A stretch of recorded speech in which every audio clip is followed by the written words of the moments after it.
जब आंदोलन शुरू हुआ तो समाज ने विश्वास पाने के लिए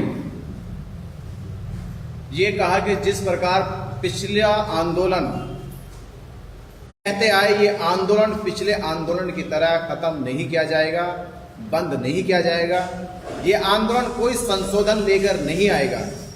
इस आंदोलन का उद्देश्य बीटी एक्ट रद्द कराना है। जब तक बीटी एक्ट 1949 रद्द नहीं होगा तब तक ये आंदोलन हर परिस्थितियों में, हर समस्याओं में चलता रहेगा। समाज को ये विश्वास दिलाया गया और इसी विश्वास को बनाए रखने के लिए समाज ने जिस तरह से इस आंदोलन को सपोर्ट किया, सहयोग दिया, उन्होंने हर एक तरह से सहयोग करके इस आंदोलन की ताकत को मजबूत किया हर रोज। और आंदोलन का परिणाम यह आया कि देश भर में आंदोलन खड़ा हो गया। हालात आज अभी ऐसे बने जो आप देख रहे 3-4 दिन से लगातार बोधगया से आंदोलन की जो अपडेट है देश में जा रही है, वो अपडेट आंदोलन को लेके समाज में एक शंका पैदा करने लगे कि आंदोलन का अब क्या होगा। और कल तो हद हो गई जब ये निर्णय आया मीडिया के सामने और समाज ने, बौद्ध उपासकों ने, बौद्ध भिक्षुओं ने अपनी प्रतिक्रिया देना शुरू करी। कहने लगे क्या आंदोलन स्थगित हो गया, आंदोलन खत्म हो गया, आंदोलन बंद कर दिया गया। तो जो रोष हमने देखा, जो विरोध देखा, हमने कहा आंदोलन स्थगित नहीं किया गया है। यह निर्णय किसने लिया, किन परिस्थितियों में निर्णय लिया गया, हमें यह मालूम भी नहीं है। प्रशासन केवल यह कह रहा था कि भारत और पाकिस्तान का युद्ध हो रहा है। ऐसी विषम परिस्थितियों में सभी ऑर्गेनाइजेशन ने देश के साथ खड़े होने का वादा किया। हमने भी कहा हम देश के साथ है, देश की सुरक्षा के साथ है, हम अपने सेना के साथ है, जवानों के साथ है। पर हम गया प्रशासन से ये सवाल और पूछेंगे कि गया में पूरे देश से बुद्ध पूर्णिमा मनाने का आयोजन किया जा रहा 12 मई को, और 12 मई के प्रोग्राम की जो कॉल है वो धरना स्थल से दी गई।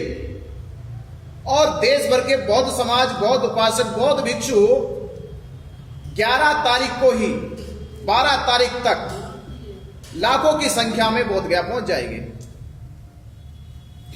प्रशासन कहता है कि धरना स्थल से ही सुरक्षा को कहीं ना कहीं बाधा हो रही है, देश की सुरक्षा में कहीं ना कहीं बाधा उत्पन्न हो रही है। धरना स्थल से केवल 3 किलोमीटर दूर पर ही कालचक्र मैदान है, जहां बीटीएमसी द्वारा हजारों लोगों का प्रोग्राम किया जाता है। हमने प्रशासन से कहा कि क्या प्रशासन को जो हजारों लोग बीटीएमसी में प्रोग्राम करने आ रहे हैं, क्या उनसे देश की सुरक्षा को नुकसान नहीं है? जब धरना स्थल से नुकसान है तो कालचक्र मैदान में जो बीटीएमसी द्वारा प्रोग्राम किया जा रहा है उससे नुकसान नहीं है। ये प्रशासन की मिली भगत थी। प्रशासन नहीं चाहता कि जो देश भर से बौद्ध उपासक, बौद्ध भिक्षु आ रहा है बोधगया में, वो जयंती के साथ साथ धरना स्थल को समर्थन देने आ रहा है। वो जयंती मनाने के साथ साथ जो हमने कॉल दी थी कि इस बार बुद्ध पूर्णिमा मनानी है बोधगया में, तो बोधगया में बुद्ध जयंती मनानी है, बुद्ध पूर्णिमा मनानी है, उसी के साथ साथ धरना स्थल को मजबूत करना, एक ताकत मिलनी है। और ये बड़ा निर्णय होने वाला था धरना स्थल से कि पूरे देश में एक बड़ा माहौल, एक बड़ी नेतृत्व के साथ ये आंदोलन खड़ा होता दिखाई दे रहा था। प्रशासन को लगा ये लाखों लोग धरना स्थल पे, हमारा वो वादा पूरा होने वाला था कि हमने प्रशासन से कहा था कि तुम्हारे रजिस्टर में हजारों लोगों की संख्या काउंट जो अभी तक हुई है वो लाखों काउंट होने वाली है। इसलिए सरकार ने, प्रशासन ने मिलकर हमारी जो हमारे इस आंदोलन का नेतृत्व कर रहे थे आकाश लामा जी, उनके साथ बैठक करके ये रातों रात ये धरना स्थल स्थगित करा दिया गया।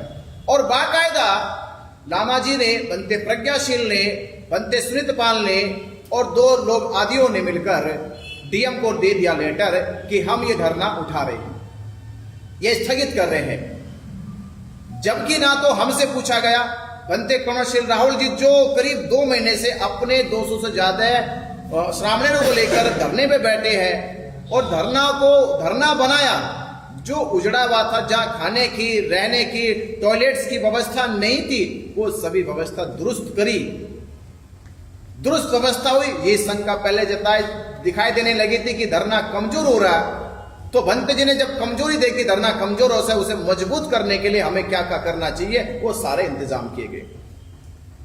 ये बात हो सकता है कि हमें अंदरूनी पता नहीं लग रही थी कि ये बात जो है बनते प्रज्ञाशील को, आकाश लामा को पच नहीं रही थी कि धरना मजबूत हो। तो 25 मार्च से ही खुशखबरी आने वाली थी दिल्ली से, वो खुशखबरी नहीं आई। फिर दूसरी खुशखबरी अब ये आ गई देश के सामने, बौद्धों के सामने, कि रातों रात प्रशासन के साथ मिलकर आकाश लामा और प्रज्ञाशील बनते ने धरना को स्थगित और हटाने का फैसला ले लिया। हम इस फैसले के पक्ष में नहीं है। हमारा केवल ये सरकार से कहना था कि पहला तो सवाल ये था कि जब धरना उठाने की बात हो रही है, धरना स्थगित करने की बात हो रही है, ये धरना एक आदमी का नहीं है। इस धरने में देश का पूरा बौद्ध समाज, बौद्ध भिक्षु और सभी बौद्ध संगठन जुड़े हुए हैं, उनका सभी का सहयोग हर तरह से धरने को मिला। तो हमें 2-3 दिन पहले ये कॉल देना चाहिए था कि प्रशासन हमारे ऊपर ऐसा दबाव बना रहा है, हमें इस परिस्थितियों में क्या करना चाहिए। ये बौद्ध समाज, बौद्ध भिक्षु और बौद्ध संगठन निर्णय ले, हमें टाइम मांगना चाहिए था। और आज हम वो प्रशासन से कह रहे हैं हमें बुद्ध पूर्णिमा तक का टाइम मिलना चाहिए। पहले बुद्ध पूर्णिमा तक की हमें मोहलत मिले, क्योंकि पूरा बौद्ध समाज हमारा बौद्ध गया पहुंच रहा है, उनके साथ विचार विमर्श होगा। विचार विमर्श होने के बाद जो नतीजा निकलेगा, हम प्रशासन और देश के साथ हैं। हम भी चाहते हैं कि हमारे देश की लड़ाई अलग है, हमारे देश की जो लड़ाई है वो बॉर्डर की लड़ाई से बड़ी लड़ाई नहीं है, हम बॉर्डर की लड़ाई पे देश के साथ हैं। प्रशासन से हम यही गुजारिश करेंगे कि हमारी बात को भी सुना जाए, हमारी फीलिंग को भी समझा जाए, हमारी भावनाओं को समझा जाए कि ये आंदोलन हमारी विश्वास का, हमारी आस्था का आंदोलन है। अगर हम इस आंदोलन को खत्म कर देंगे तो हमारे विश्वास का क्या होगा, हमारी आस्था का क्या होगा, और वो जो हजारों लाखों लोग इस आंदोलन में सहयोग कर रहे थे उनकी भावनाओं का क्या होगा। तो प्रशासन से यही कहेंगे, पहला सवाल ये कि इस आंदोलन को स्थगित करने से पहले इसका एक विकल्प निकाला जाता कि आंदोलन को कम करके स्थायी तौर पे कम संख्या में कैसा चलाया जाए।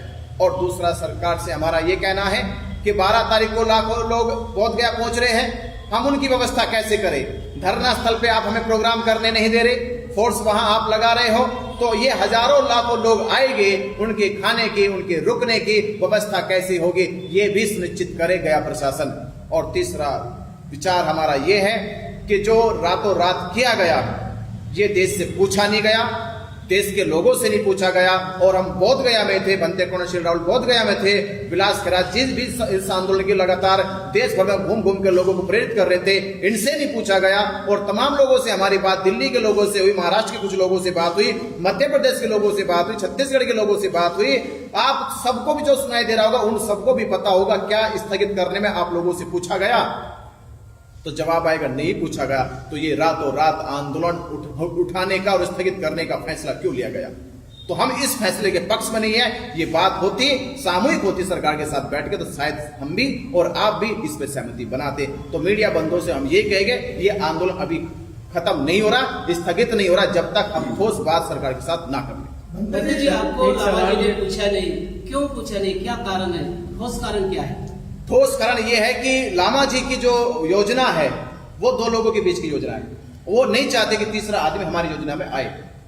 तो हमने कहा कि ये आपकी योजना हो सकती है 2 लोगों के बीच में, पर हम आपकी योजना में नहीं, हम आंदोलन की योजना में। और आंदोलन जो है वो महाबोधि महाविहार का है। इस आंदोलन का सबका सहभागी है, पूरे देश के साथ हमें, और देश के आंदोलन को हम इस तरह से 2 लोगों के बीच में बिकने नहीं देंगे। आपके पास में जो धम्मदान आया है वो आपने लामा जी तक के पहुंचाया नहीं है, बहुत सारा लाखों रुपए धम्मदान आया, ऐसा उनका कहना है। देखिए, लामा जी को पास 2.5 करोड़ रुपए पहुंचा है। तो लामा उसका बताइए थोड़ा कि धम्मदान आपने कहा। लामा जी के पास 2.5 करोड़ रुपए आया। हमारे पास जो दान आया, उस दान की व्यवस्था हमने 12 तारीख के प्रोग्राम के लिए तैयारी कर रखी है। जो लोग 12 तारीख को बोध गया पहुंच रहे, हम उनके लिए खाने के रुकने की व्यवस्था में जुटे पड़े आदमी। और मीडिया बंधुओं ने देखा कि हमने किस तरह से तैयारी को आरंभ कर दिया था अपने धरना स्थल पर। हमने टेंट कंडौल लगाने की शुरुआत कर दी थी, सामान गिर चुका था कि वो जिम्मेदारी हम ले गए। हमारी कॉल पर देश के बौद्ध समाज आ रहे हैं, बौद्ध समाजों की रुकने की, ठहरने की, खाने की व्यवस्था करनी है। पर हमें क्या पता था कि रातों रात फैसला कुछ और करके आ गए। और उन्होंने फिर प्रशासन से मिलकर हमारे पेंडोल को, हमारे सामान को, हमारे जितना भी टेंट का सामान होता है, खाने का जो सामान होता है, वो वहां से उठवा दिया गया। पर हम ये नहीं करें कि वहां से उठ गया तो व्यवस्था नहीं करेंगे, हम फिर भी व्यवस्था देंगे। हम आने वाले सभी अपने धम्म उपासकों को खाने की व्यवस्था देंगे। इससे बेचिंत रहिए। हम उनकी व्यवस्था के लिए जो धमदान आप लोगों ने हमें दिया, उस धमदान का प्रयोग, उसका उपयोग हम आप लोगों की व्यवस्था में करेंगे। भंते जी, एक सवाल ये भी खड़ा कर रहे हैं कि बगैर विचार विमर्श किए कमेटी से या जो लोग वहां पर बैठे हुए हैं, भंते विनयाचार्य जी ने 12 लाख लोगों का आह्वान कर दिया, जिसके बाद से गया प्रशासन या बोध गया प्रशासन में हड़कंप मच गया कि 12 लाख लोग आ जाएंगे तो कैसे व्यवस्था होगी। इसलिए भी जो है आंदोलन को खत्म करने का प्रयास प्रशासन के द्वारा किया गया। ये आपके बारे में कहा जा रहा है। मैंने तो लाखों लाख कहा है। लामा जी का वीडियो तो 2-3 बार ऐसा करोड़ों करोड़ों का। ये किससे विचार विमर्श हुआ? करोड़ों करोड़ों कहां से आएंगे? जब लाख लाख ने ऐसे तो करोड़ों करोड़ों कहां से आएंगे? अगर करोड़ों करोड़ों का आह्वान किया जा सकता तो लाखों लाखों तो छोटा सा है।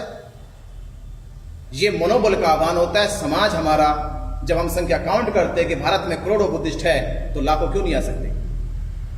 और लाखों का अगर डर प्रशासन को है, सरकार को है, तो फिर हमारी मान क्यों नहीं लेते? अगर उनको ये डर था कि लाखों लोग आ जाएंगे, लाखों लोग एक जगह इकट्ठा हो जाएंगे, तो हमारी मांग पूरी कर दे। फिर हड़कंप की बात नहीं, ये ताकत की बात थी। प्रशासन या देश के लोगों को पता चलता कि बौद्ध कमजोर नहीं है, अल्पसंख्यक नहीं है, वो बहुसंख्यक है, हजारों के साथ लाखों भी आ सकते हैं। हमने इस मनोबल के साथ, इस ताकत के साथ ये आह्वान किया। आप ये कह रहे हैं कि आंदोलन खत्म नहीं होगा, स्थगित नहीं होगा, लेकिन अगर प्रशासन कार्रवाई करता है, टेंट उखाड़ता है, तो आप लोगों का क्या एक्शन होगा, क्या प्लान है? देखिए, प्रशासन बिना ठोस बात के किए हमसे बगैर ये टेंट नहीं उखाड़ेगा। जब तक कोई बात ना हो जाए, प्रशासन से बात चल रही है, प्रशासन ने कहा भी हमें कि हम ठोस बात कर रहे हैं, जैसी बात हो जाती है तभी उस पर कोई एक्शन लिया जाएगा। और हमने कहा बिना हमारी बातचीत के कोई आगे प्रशासन इसमें कार्रवाई ना करे भी। ये तो पूरा देश आ रहा, इस पर आपको जिम्मेदार ठहराया जाएगा। हम डीएम से मिलने वाले थे आज।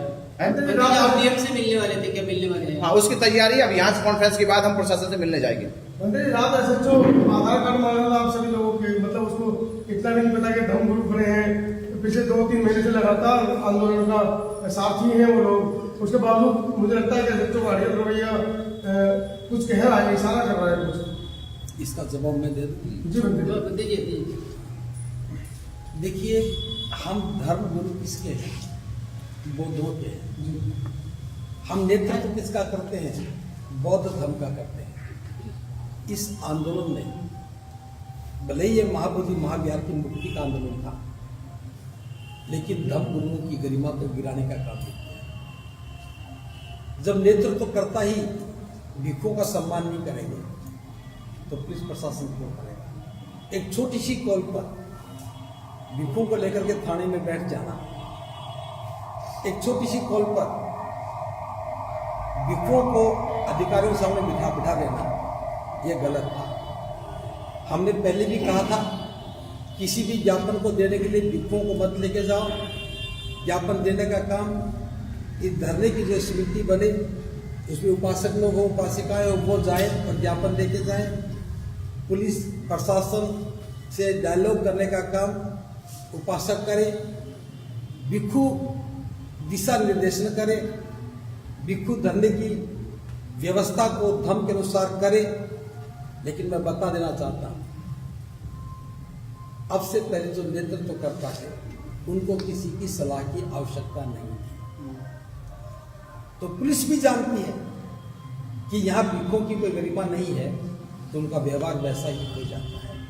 लेकिन हम, पुलिस ने हमारे साथ कैसा व्यवहार किया, कैसा करती है, इस पर हमें कोई अफसोस नहीं।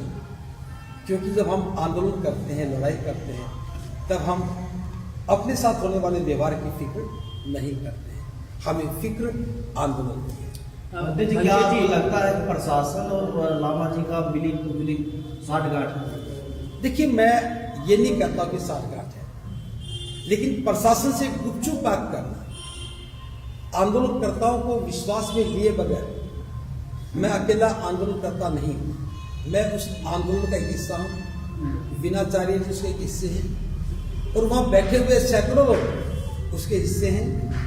हजारों लोग जो दूर बैठे हैं हमें आर्थिक सहयोग दे रहे हैं, यहाँ की व्यवस्था में जनबल जुटा रहे हैं, हमारे प्रति फिक्रमंद है, वो सब इस आंदोलन में शामिल हैं। और मैं कहना चाहता हूँ, जब कोई विषम परिस्थिति आती है, सामान्य परिस्थिति में नेतृत्वकर्ता निर्णय लेते हैं, सामान्य परिस्थिति में जो आंदोलन के मुखिया हैं वो फैसला करते हैं, लेकिन विषम परिस्थिति आती है तो उन्हें सबको पूछना पड़ता है। आकाश लामा जी ने, बनते प्रज्ञा सिंह जी ने यहाँ समाज की और आंदोलनकर्ताओं की उपेक्षा की है, और उसका परिणाम है कि प्रशासन हावी हो गया, आंदोलन कमजोर हो गया। सर 3 दिन पहले आप क्यों अलग हो गए, ये सवाल खड़ा कर रहे हैं वो लोग कि हमके राहुल जी क्यों चले गए, और कह रहे हैं कि बर्तन तक ले गए, वो प्लेट चम्मच ये सारी चीजें ले गए, चीवर के नाम पे पैसे ले गए। सुनिए मेरी बात सुनिए। पहली बात तो आप कोई भी बता दो कि मैं आंदोलन से अलग हुआ, मैं आज भी आंदोलन से अलग नहीं हुआ। मेरी एक अलग परिस्थिति थी, जो धरने को सफल बनाने के लिए बुद्ध पूर्णिमा के अवसर पर हजारों लोगों की व्यवस्था को संभालने के लिए, चूंकि आंदोलन का स्वरूप भिक्षुओं के हाथ में था, भिक्षु नेतृत्वकर्ता कहे जाते रहे हैं, तो मेरा प्रयास था कि भिक्षुओं की संख्या ज्यादा होनी चाहिए। मैं बार बार भिक्षुओं का आह्वान कर रहा था, उस आह्वान पर सैकड़ों भिक्षु आए, उस आह्वान पर श्रामणेर आए, सामनेरी आए, उस आह्वान पर उपासक उपासिका आए। बौद्ध धर्म की परंपरा के अनुसार कुछ उपासक उपासिकाओं ने सामनेर बन करके इस आंदोलन में भाग लिया। अब मेरे सामने 200 से ज्यादा चीवरधारी लोग थे। ये जिम्मेदारी तो धरने की थी, धरने की मैनेजमेंट की थी, लेकिन मैं देख रहा था 5 दिन लगातार प्रयास करने के बाद कि वहां का वातावरण मेरे अनुकूल नहीं था। वो माइक लेकर के अनाप शनाप बोल रहे थे, नाम लिए बगैर गलत भाषा बोल रहे थे। तो मैंने सोचा कि आज बिना नाम लिए बोल रहे हैं, कल नाम लेके बोलेंगे और लोग मानेंगे कि मैं धरने को खराब कर रहा हूँ, विघटन कर रहा हूँ। तो इस बात से मैं चिंतित होकर के धरने को कोई आंच ना आए, धरने पर किसी बात का प्रभाव ना पड़े, मैंने बिना किसी को बताए जो 200 सामनेरी भिक्षु थे उनकी मैंने बाहर अलग से व्यवस्था कर दी, ताकि उनका भी मनोबल ना गिरे और धरने का भी कोई मनोबल ना गिरे। मैंने किसी को नहीं कहा कि मैंने धरना छोड़ा है, मैं किसी भी योजना में बाधा नहीं बनना चाहता था, मेरी वजह से कोई बाधा न बढ़े, ये फैसला मेरा उसलिए था। मैंने कभी नहीं कहा कि मैंने धरने को छोड़ा है, मैंने कभी नहीं कहा कि मैं धरने से अलग हूँ, मैं आज भी धरने के साथ हूँ, जब भी मैं धरने के साथ। लेकिन बंदे पाल ने आपके ऊपर में चीवर घोटाले का भी आरोप लगाया है, उसके बारे में बताइए, क्या चीवर घोटाला क्या है? देखिए, चीवर पहनने वाला क्या चीवर का घोटाला करेगा? ये धरने की मैनेजमेंट का फैसला था कि आने वाले भिक्षुओं को हम चीवर दान करेंगे, सामनेरों को चीवर देंगे। उसके तहत उन्होंने एक व्यवस्था की, चीवर मंगवाए। मेरे पास 180 नए लोग आए, उन्होंने 180 चीवर दिए, उन्होंने पहले वो सारे आज भी चीवर में हैं, जो चीवर दिए थे वो चीवर लोग पहले बैठे हैं, उसमें क्या घोटाला हो गया? दूसरी बात, जो और भिक्षु वहां रह गए जिनको नए चीवर देने थे वो नहीं दिए, उनके हाथ में है। छोटे आरोप, छोटी मानसिकता के लोग लगाते हैं। फिर भी अगर लगता है कि वे 180 चीवर मैं लेके गया हूं, 12 तारीख की शाम को हम उनको लौटा देंगे। तो चीवर तो भिक्षु के लिए होते हैं, चीवर धरने पर शोभा के लिए नहीं होते। भिक्षुओं को दान दिया है, भिक्षु ने पहने हैं, सामनेरों ने पहने हैं, सामनेरियों ने पहने हैं, ये कोई आरोप थोड़ी ना है। और रही बात ये जब बर्तनों की बात कर रहे हैं, बहुत छोटी ओछी हरकत है। जब ये धरना शुरू हुआ, मैंने आगरा से बिछाने के लिए कारपेट, हरे रंग की मेज, सफेद चादरें, सफेद पर्दे और 20 कुर्सियां आगरा से खरीद करके भिजवाई थी इस आंदोलन में, क्योंकि बैठने में दिक्कतें आ रही थी। मैं पहले दिन जाके बैठा था जब हम बिछाने के लिए कोई व्यवस्था नहीं थी। 3 दिन तक पॉलीथीन की पन्नी पर बैठे थे, तो मैंने वहां से जाते ही ये सारी व्यवस्था की। मैं धरने के लिए बहुत व्यवस्था में लगा हुआ था। मैं धरने पे देख रहा था 2 महीने से कागज की प्लेट पर खाना खा रहे थे और खाते खाते खाने का स्वाद भी बिगड़ गया था। मैं चाहता था कि भिक्षुओं का सम्मान बढ़े, लोग भिक्षुओं की गरिमा को समझे।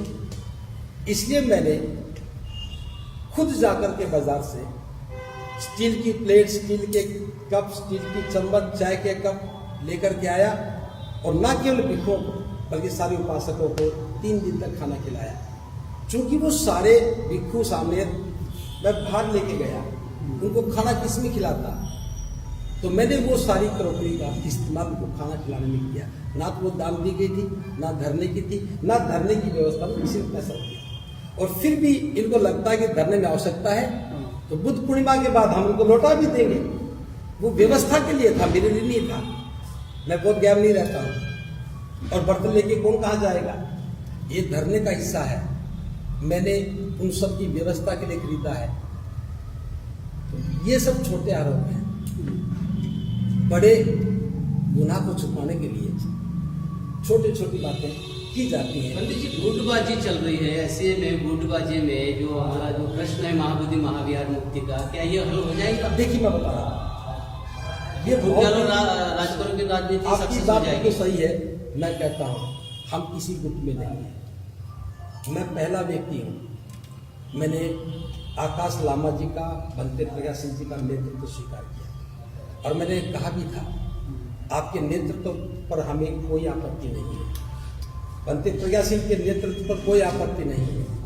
हम अपनी भूमिका में हैं, हम इस आंदोलन को कामयाब करना चाहते हैं। हम किसी भी गुटबाजी का शिकार नहीं होंगे और गुटबाजी होने भी नहीं देंगे। लेकिन सवाल ये रहा, जैसे जैसे मजबूती के साथ हमने काम किया, इन्होंने खुद अपना गुट बना करके हमसे हर बात को छुपाने की कोशिश की जाती है। आप देख रहे हो, पिछले 1.5 महीने से मैंने कोई भी प्रेस कॉन्फ्रेंस नहीं, मैंने कोई प्रश्न नहीं पूछा। क्यों? क्योंकि मेरा मकसद आंदोलन को मंजिल तक पहुंचाने में काम करना था। और आज भी मैं कह रहा हूं, हम किसी पर कोई अविश्वास नहीं करते। मैंने आज तक किसी पर आरोप नहीं लगाया। आरोप अब जो लग रहा है, हम सबके बोध गया में होने के बावजूद भी एक इतना बड़ा निर्णय लिया गया कि धरने को स्थगित किया जाता है, हमें क्यों नहीं बताया गया? हम पूरी ताकत के साथ यहां बैठे हैं, इसके पीछे क्या रहस्य है, हमसे क्यों छुपाया गया? बिहार के लोकल लोग जो दिन रात यहां सेवा करने आते हैं, दिन रात यहां काम करते हैं, उनको विश्वास में क्यों नहीं लिया गया? अगर प्रशासन का कोई बड़ा दबाव था तो आकाश लामा जी को, बनते प्रज्ञा सिंह जी को वहां से बात करने के बाद आकर के धरना स्थल पर, अगर पब्लिक में ना सही तो 150 लोगों के बीच में चर्चा करनी चाहिए थी कि हमारे सामने एक ऐसी परिस्थिति आ गई है, फैसला आपको करना, बताओ हम क्या करें। और एक मिनट, मैं कहना चाहता हूं, जो संघ का फैसला होता, हम उस संघ के फैसले के साथ। ये फैसला संघ का नहीं हुआ, संगठन का फैसला नहीं हुआ, ये व्यक्ति का फैसला है। और एक बात मैं और बता दूं, जो आपके साथ नहीं पूछूंगा, ऑल इंडिया बुद्धिस्ट फोरम का जिक्र करते हैं, ऑल बुद्धिस्ट ऑर्गेनाइजेशन का जिक्र करते हैं। आज तक लामा जी ये नहीं बता पाए। मैं मेंबरशिप की बात कभी नहीं करता। हम बिल्कुल भी, जब भी कहा था कि हम मेंबरशिप की बात, लेकिन आंदोलन को चलाने के लिए, धरने के लिए एक समिति का होना जरूरी होता है। जो बनी है वो सिर्फ आपको बताने के लिए है, उसका कोई पेपर वर्क नहीं है, कोई डॉक्यूमेंट नहीं। फैसला लेकर के प्रेस कॉन्फ्रेंस कर देना, ये समाज के साथ, भिक्षु संघ के साथ और आंदोलन के साथ एक विश्वासघात, इसलिए आपको लगता है कि हमारा गुट है। मैं फिर कह रहा हूं, हमारा कोई गुट नहीं है। हम अलग से कोई काम नहीं करने वाले, हम अलग से कोई व्यवस्था की बात नहीं करने वाले। अभी तक भी हम उसी धरने के लिए काम करते रहे थे और आज उसी धरने के लिए काम करते रहेंगे। और मैं फिर कह रहा हूं, हमारे नाम से कोई अलग गुट नहीं होगा। तो आप सब धरना पे बैठेंगे वहाँ पे? अगला कदम क्या रहेगा? अगला कदम तो हम पहले देखने दो, हम प्रशासन के पास जा रहे हैं, बात करेंगे। हम उन्हें कहेंगे कि बुद्ध पूर्णिमा तक कम से कम हमें सोचने समझने का अवसर दो। जो लाखों लोग आ रहे हैं, अभी आपने बंटी विनय जी, ये आपने आह्वान क्यों किया? कोई भी आह्वान आंदोलन कोई व्यक्ति कर सकता है। अब मैंने भी कहा सभी भिक्षुओं को आना चाहिए, क्या इसके लिए कोई परमिशन लेनी पड़ेगी? आंदोलन में हम रोज कहते थे सभी उपासकों को आना चाहिए। ये नीतिगत फैसले नहीं होते, ये उस धरने की शक्ति के कामयाबी के लिए कहा जाता है। इन्होंने कहा 12 लाख आएंगे, ये कहते 12 करोड़ भी आएंगे, तो उसमें कोई एफआईआर दर्ज होती है क्या? राजनेता कार्यक्रम करते हैं तो लाखों लोग आएंगे और आते सैकड़ों। ये पब्लिक ओपिनियन रहती है, पब्लिक में मैसेज देना होता है। और ये सब किसके लिए थे? क्या इन्होंने ये कहा कि मेरे लिए आओ? मैंने जब भिक्षुओं से आह्वान किया तो क्या मैंने कहा कि मेरे लिए आओ? मैंने मार्च के महीने में ही कहा था सारे भिक्षुओं को इस बार बुद्ध पूर्णिमा बुद्ध विहार मनानी चाहिए। तो ये सारे आह्वान धरने को ताकत देने के लिए थे, किसी व्यक्ति के लिए नहीं थे। मेरे महंत जी, आपका प्रेस वाले को 11 घंटा थाना में बंद करके रखा गया। उस पे अंतानी जी आपसे पूछते हैं तो फिर रात में प्रेस के साथ में यहाँ के थाना अध्यक्ष बदतमीजी करते हैं और उनका पेपर हैं, इसलिए कि वो परिचित भी हैं। इसका क्या लग रहा है आपका पत्रकार? जैसा लामा जी संघ ने पूछा था, उन्होंने बताया कि हमने प्रयास किया है और हमने उस सिचुएशन को हैंडल किया है। अब मुझे ज्यादा नहीं पता कैसे हैंडल किया है। मंत्री जी वहाँ धरना स्थल पे बैठना शुरू करेंगे? हम धरना स्थल पे ही बैठे हैं, बाहर कहाँ है? थोड़ा सर को बोले माइक दीजिए थोड़ा सा। थोड़ा सा पीछे बस तो नीचे रख दीजिए, नीचे रख दीजिए, थोड़ा सा आवाज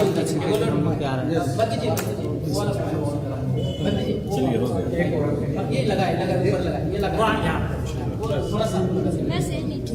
अरे वहीं लगा, अरे नीचे नीचे ठीक है, आ जाएगा। चलो हो गया, ठीक है। पूछो। हाँ देखिए सर, थोड़ा सा जो नागपुर से जो लाखों की संख्या में लोग आने वाले थे, स्पेशल ट्रेन भी छुड़ी थी मगर उसको अभी कैंसिल कर दिया, क्या बताएं, क्या जानकारी आपके पास? पिछले सप्ताह ये खबर आई कि इंटरनेशनल फ्लाइट भी बोध गया के लिए कैंसिल कर दी गई है। अक्टूबर माह तक तो दुश्मन साजिश करेगा ही, क्योंकि ये इंटरनेशनल प्लेस है और ये इशू केवल बिहार का इशू नहीं है, ये भी अंतर्राष्ट्रीय इशू है और कई वर्षों से ये पेंडिंग है और इसका समाधान होना जरूरी है। और इसलिए जो भी एफर्ट्स करने पड़ेंगे इस आंदोलन को सफल करके हम लोग उठेंगे। कुछ बातें अब उचित नहीं है इस समय बोलना। हम लोग उनसे डिस्कशन करके बाहर गए थे कि कितने दिन तक हम यहाँ बैठे रहेंगे। ये आंदोलन देशव्यापी आंदोलन बन गया है, क्योंकि केवल सोशल मीडिया पर नहीं होना चाहिए। अगर इसका रिजल्ट लाना है तो अलग अलग राज्यों में सभाएं करनी होगी। हम लोगों ने 5 और 6 तारीख को मुंबई और नागपुर में जनसभा का आयोजन किया, उनका नाम भी डाला। बाद में उनका वीडियो आया कि 5 तारीख को इधर ही कार्यक्रम आयोजित किया है, कॉल किया आ जाओ। हमने उनसे बात किया, क्यों ऐसा किया? नहीं, मुझे प्रेशर डाला जा रहा है। हमने उस पर कोई आपत्ति नहीं जताई। फिर बाद में बनते प्रज्ञाशील के द्वारा व्हाट्सएप पर मेरे और विनयाचार्य जी के खिलाफ मैसेज फैलाए गए और हमने देखे। और हमारे लंदन के साथी थे गिरदी जी, मैंने उनको कहा हमारे मुंह में भी जबान है, हम बोल सकते हैं, मगर बड़ा कॉज को ध्यान में रखकर हम अभी बोल नहीं रहे। तो उन्होंने कहा मैं समझा देता हूं। तो पीठ पीछे बोलना ये मित्रता नहीं होती है। शत्रुता भी करना है तो खुले तौर पर करो। तो अभी ये उचित समय नहीं है, मगर ये बात तो एकदम सही है कि ये एक व्यक्ति का आंदोलन नहीं है, एक व्यक्ति का मकसद नहीं है, ये पूरे समाज का इसमें इन्वॉल्वमेंट है, विभिन्न ऑर्गेनाइजेशन इसके अंदर इन्वॉल्वमेंट है। तो सबको विश्वास में लेकर फैसले लेना चाहिए।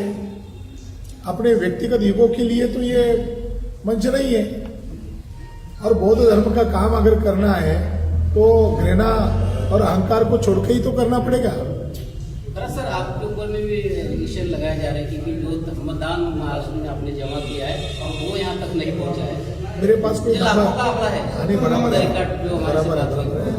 मैंने कोई धम्मादान नहीं लिया है और मैंने ऐसा कोई कॉल भी नहीं किया है कि इस अकाउंट पर भेजा जाए। हम लोग जो 12 मई को जो कार्यक्रम कर रहे हैं, इस कार्यक्रम को एफर्ट्स कर रहे हैं बहुत ज्यादा, अलग अलग राज्यों में जाकर। देखो, सार्वजनिक जीवन में आरोप लगाना, प्रत्यारोप करना, ये स्वाभाविक बात है। बड़ा मकसद जिनके दिमाग में है वो अपनी कृति से उसको जवाब देंगे। क्या हम लोगों ने मैदान छोड़ा है? क्या हम लोग उनसे गुपचुप तरीके से मिल रहे हैं? बड़ी गजब की बात है। बीटी एक्ट रद्द होना चाहिए, यही तो डिमांड है। और बीटीएमसी क्या है? बीटीएमसी एक पार्टी है, तो बीटीएमसी के साथ गुपचुप तरीके से मीटिंग करना ये कौन सी नैतिक बात है? बीटीएमसी के लोगों के साथ डिस्कशन कर रहे हो। आकाश लामा बार बार मंच पर ये कह रहे थे कि विलास के रात 70 लाख रुपए आंदोलन के नाम पे पी गए, तो मैं उसको लीगल नोटिस भेज दूंगा। मतलब अगर आकाश लामा एक बाप की औलाद है, उसको कोर्ट में आना पड़ेगा, कोर्ट में जवाब देना पड़ेगा। ये बेतुकी बातें करना उस व्यक्ति को शोभा नहीं देता है। जो अगर मित्र कह रहे हैं, आंदोलन के साथी कह रहे हैं, तो उनको ये बातें शोभा नहीं देती है। उनके बैंक अकाउंट सीज हो गए हैं। हाँ। इस पर क्या कहेंगे? तो बुद्ध का सिद्धांत है, जैसे कर्म वैसे फल। वो उनको जवाब देना पड़ेगा, क्यों हुआ, क्या हुआ, कैसे हुआ। इसकी तहकीकात अभी हम नहीं कर सकते। ऑनलाइन पेमेंट का तो हवाला दे रहे हैं, लेकिन जो नगद पैसा आ रहा है उसके बारे में कोई चर्चा नहीं कर रहे। तो ये बात कल से समाज खड़ी कर रहा है कि हमने पैसा दिया आंदोलन चलाने के लिए, समझौता करने के लिए नहीं दिया। स्वाभाविक बात है। सर, समाज के बीच में कंफ्यूजन की स्थिति है, तो कि स्थगित हो गया या नहीं होगा, तो लोगों को क्या करना चाहिए? आना चाहिए या नहीं आना चाहिए? आंदोलन स्थगित नहीं हुआ है, आंदोलन जारी है, क्योंकि इसमें सभी लोगों का राय मशवरा नहीं लिया गया। और 12 तारीख को वो खुद कह रहे हैं कि काल चक्र में हम चैंटिंग करेंगे, तो ये कौन सी बात हुई? तो कार्यक्रम होने वाला है, देश भर के लोगों को यहाँ आना है, महामानव शाक्य मुनि तथागत बुद्ध को अभिवादन करना है, और आगे की रणनीति आज शाम तक पता चलेगी। हाँ।